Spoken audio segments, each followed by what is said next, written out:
Okay, so I'm like binging these episodes back to back to back because they're so good. Let's just start off and say, I just finished watching episode 9.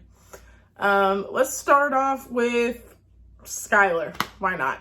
So Skylar goes to help her old fling Ted. Ted is in trouble with the IRS, so she puts on this whole bimbo thing and she's like, what does that mean? I don't know. And the guy, the tax guy, you know, white privilege, female privilege, whatever. He's like, okay, get this shit together. I like how she did a callback to his little comment, like, no offense, you're just a cashier at a car wash. And she's like, fuck you. You know what I mean? She has the brains, like she has the tax brain. Like she's literally an accountant. And so the guy lets her off the hook and lets Ted off the hook. Now it looks like Skylar's probably going to give Ted some of Walt's money. That is so disrespectful. Let me just say that. Obviously, Walt has too much money that they don't even know what to do with it. So technically, yeah, like why not give some to someone who needs it really bad? But at the same time, Ted is someone who fucked his wife. I mean, yeah, there's someone who fucked his wife. So it's like just the disrespect of that is kind of messed up, but I get it. I understand.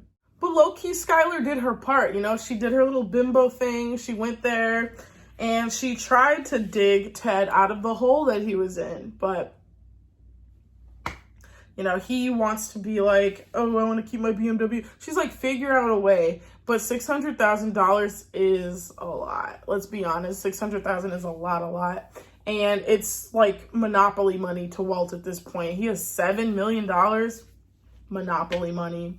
Too much that like Skylar doesn't even know what to do with it. So she's like vacuuming it, the airtight, air dry, vacuum sealed clothes thing. She's putting all the money in under the house. Let's get on to Hank. He's doing the most. Hank is killing himself pretty much. He's too involved in the case. He's trying to go to all these places and stake out. He's going to get himself killed. And bringing Walt along, at some point you have to realize you can't save everyone. Walt can't save everyone. Nobody can save everyone. And this is all Walt's fault. Like, had he just shut his fucking mouth that night at the dinner table, had he just shut his fucking mouth and let the case die with Gail. But no. Oh my God, like, my formula. It's me. I'm holding this business together. Okay, bro. Well, now look. Now everything's going to shit. Now Jesse has to go to Mexico. Let's talk about Jesse. So we see a little bit of Jesse's PTSD when one of Gus's men gets shot, and it could have been Jesse, and he is frozen. You know, there's the 3 things when something crazy's happening: fight, flight, or freeze. Jesse's a freezer. So this whole thing is crazy. To me, it's just crazy how, it makes sense that Jesse didn't really want to kill Gus. First of all, that's scary, right? Second of all, we know Jesse kind of has trauma with killing people. Even though Gus is a piece of shit, Jesse regularly kills pieces of shit. So it's like, on paper, he shouldn't be scared, but, you know, with all the respect and stuff he has for Mr. White, Mr. Flint, he should have just as much respect for, and, you know, when you think about it. Not just as much, because obviously there was the relationship of Walt being his teacher at some point.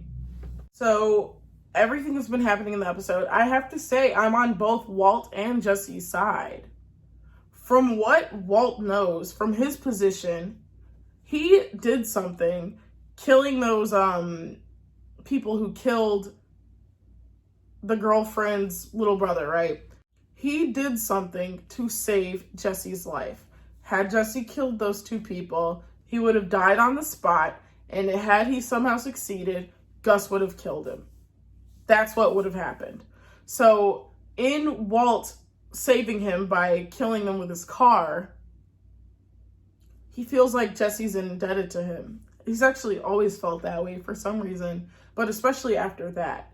Jesse paid that debt back by killing Gale, which really fucked Jesse up. From Walt's point of view, Jesse is just moving around like there's too many secrets. There's too much secrecy. There's too many secrets. Walt doesn't know what's going on. He has no way of knowing what's going on. So he sees that he bugs his car. He sees that he's been to Gus's house. He sees that he's been here, here, and here. What is he thinking? You guys are plotting to kill me. To make matters worse, Gale was learning the formula, right? That's how Walt knew he was dying in that situation. Gale was learning the formula. So here comes Jesse after having these secret meetings with Gus. Here comes Jesse. Hey man, I need the formula. I need you to help me out with the formula. Could you please help me out with the formula? Red flags. Walt's thinking he's gonna die.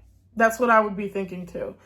But from Jesse's point of view, this is his boss. This is his boss telling him basically keep the secret for me. This is his boss telling him, like, I'm trusting you with this private information. If it gets out, I know you let it get out. So I do want to say that Jesse should just trust Walt. He has proven himself again and again to be someone on his side. So he should have just been honest with Walt from the get-go to avoid the situation that happens at the end of the episode. They have a full-on, like, bar fight in Jesse's house. And this is, I believe, one of the second fights they've had like this, but this one is pretty bad. This one's pretty serious. All that being said, let's see what happens in the next episode. I think I got it in me to watch just one more, guys. I'm sleepy. It is, what, 1 o'clock? Almost. Okay, next episode.